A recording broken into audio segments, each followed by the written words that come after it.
Right in the middle of the Garden of Eden, we are told, stood the tree of knowledge, from which mankind was forbidden to eat the fruit thereof. And at least in the Judeo-Christian tradition, in the beginning, as they say, in the book of Genesis, a military chaplain might tell leaders in a course of professional development that was mankind's very first decision point, pointing a path towards alternative consequences. But your pastor on Sunday morning in worship may use that reference to introduce you to the doctrine of original sin, missing the mark, a archery term in the original Greek, giving rise to the doctrine known as salvation. But church is closed. Moving on. Hello, my name is Major Mike Webb, and I am the son of a preacher man. In fact, the very first African-American state chaplain for the New Jersey National Guard was my father, serving in the rank of full colonel, but granted the authority of his commander, a flag general officer, which I can attest from a personal witness accrues a distinct advantage. And it certainly wasn't his plan at the very beginning to rise to the ranks in the profession of arms, the profession of my most experience, or probably to play a critical role after the assassination of his dear friend in the ministry on a motel balcony in Memphis, to head off to the city of Newark, New Jersey, joining one of his best friends, a legendary criminal defense attorney and civil rights attorney, in the rescue mission to save the life of the African-American activist poet Amiri Baraka, also known as Leroy Jones,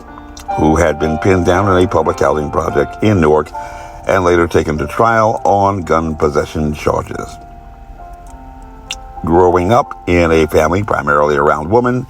and working as a pastor in a church primarily surrounded by women, my father often said that he made the decision to become a soldier in the National Guard to have a chance to learn about and minister in a community of men. In a sense, a decision seeking first the kingdom of God and his righteousness, for which later all things were added unto him. And for those seeking a lesson in life, perhaps that is one to follow. And in what has become your pandemic, for which even 24% of atheists have been found, maybe not looking for Jesus, but certainly praying for hereafter, at least some of the wisdom imparted at this decision point, if not the faith of my fathers, may accrue a little blessing, as church folks say, unto you. Ironically, probably the most memorable advice from my childhood was the advice of my grandmother, a former teacher in a segregated schoolhouse in North Carolina just south of Danville, to my father. If you're going to be a preacher, don't be a dumb one, which always to me appeared to be at least a bit ironic, especially with a mama myself who would say, just smile because this is how your daddy makes his money, which made perfectly good sense to us. And her husband, my grandfather, like my father, was a man of the cloth too, and who engaged in a relevant ministry on profession of his faith, actually became a franchise mother in a fateful decision to walk past a polling place in the era of Jim Crow in the American South. A fateful decision that had caused my father's family to lose their family home and all that they had to flee under the cover of night from a tiny town in North Carolina, all the way to the city of brotherly love, because my grandmother, a primary school teacher, remembered in that time of trouble praying on the Lord that she had a friend in Pennsylvania. Perhaps the Lord answered the prayers of my grandmama and in a deep echoing voice said, Mamie Lee, hope is not a plan.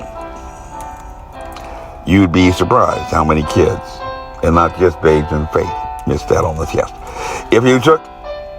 took a look at the story in a page from Black History, one of the features that becomes most prominent in the narrative are a series of decision points whereby just a simple choice to do something else other than that which was done, the entire storyline may have been altered, almost fatally perhaps, and life is a series of those decision points. decision points that often make the difference between the thrill of victory in resounding success and the agony of defeat and funeral dirge. And perhaps reviewing that timeline in the history of my father's ancestry at a very early age prompted me to take the advice of my grandmother to extreme and to march against the desires of my father and the weight of a family history that today even enjoys the distinction of 2 family churches on the National Historic Registry, and to resolve that the very last thing that I wanted to do was not just to become a dumb preacher, but a preacher at all. But we all know about the best laid plans of mice and men, and today, my dear friend, you have a pandemic crisis, and I am in court to open your church. I am not the preacher, just the preacher man's son, and I'll do the preaching until the preacher man comes, maybe after the pandemic, as sings the Army cadence. And for over a year, we have been actually trying to catch a novel coronavirus in court. In the course of this litigation, Mark Herring, the state attorney general, who has sworn in arguments to the court that his client, Virginia Governor Ralph Northam, is a man of truly great faith, and that when a novel coronavirus, some allege to be even bigger than God, arrived, he had been faced with a decision point and simply had no choice. Perhaps it is his argument also that his state health commissioner, Mohammed Norman Oliver, had no choice but to declare a communicable disease of public health threat 1 month before it had even found one laboratory-confirmed case of infection. But it was also his choice to begin at that time, to begin the task about which the World Health Organization had told him just 1 week before his infamous declaration, to begin ramping up his capabilities to perform the critical task of performing tracer context follow-up, just as even the Chinese had done, dispatching 1,800 teams of at least 5 trained and qualified epidemiologists. But as the record reflects, he did not. And by June, when he had finally announced that he had hired a total of 168 new personnel, over half of the fatalities to a novel coronavirus were those who resided in nursing homes, a known risk from the start. Decision points are identified in military planning, most often corresponding with phase lines in battle, because they impose serious consequences. One wrong step, one misstep, and saying sorry provides little solace hereafter to the families and friends of victims who were lost. At least that is the way we were taught to do it in the Army that I served for over 2 decades. But Ralph was a doctor, and it may have been a very, very different Army. And on April 6, 2020, stymied in litigation the very same day upon which, after successful evasion from the sheriff of the city of Alexandria, Mark Herring had filed a motion to dismiss what has been the first filed and longest surviving litigation against the lockdowns, a choice that Attorney General Mark Herring had made at a decision point at the commencement of that litigation a year before, albeit a peculiar defense strategy that triggered serious concerns regarding contempt of court, potential charges of malfeasance in office, obstruction of justice, and conspiracy to violate civil rights. We had in parallel action to the suit submitted on that very same day, submitted a request for information under the Virginia Freedom of Information Act provisions to recover any and all documents regarding the former Army surgeon's considerations regarding the potential that a novel coronavirus was, in fact, as it appeared to be, a weapon of biological terror from its very origin, or if at any time thereafter he had returned to that analysis, as we often do in the military, to determine if that pathogen he had described to others as a highly contagious and lethal disease may have been weaponized at some later point and presented targets, opportunities against which adversaries might deploy it. All standard considerations for leaders in military operations.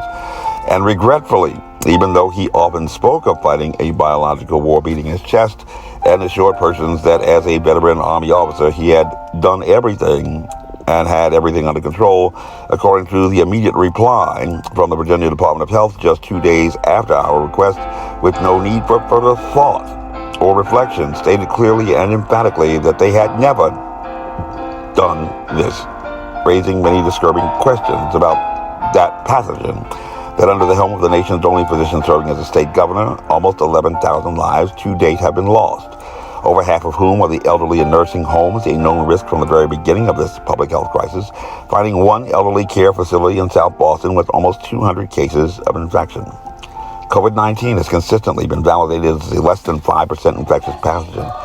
after examination of tracer contacts, a critical task that Ralph Northam decided to blow off, raising a reasonable suspicion of willful blindness, if not just incompetence, since you could not infect anybody else if you were infected with a less than 5% infectious pathogen, even if you tried. Yet,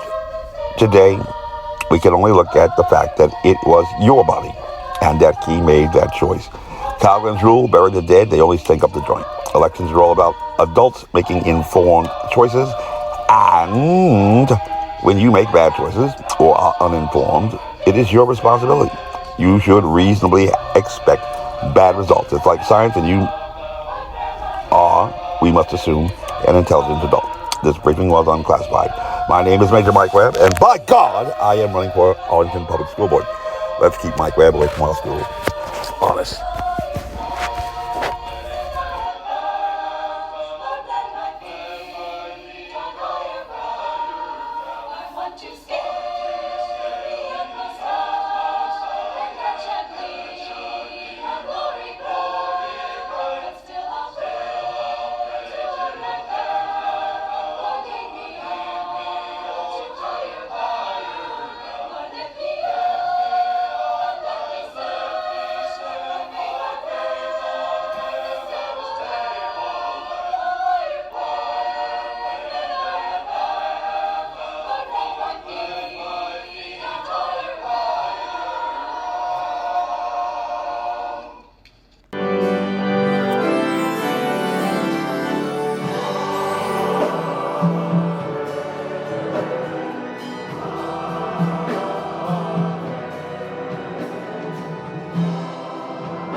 This advertisement was authorized by Mike Webb.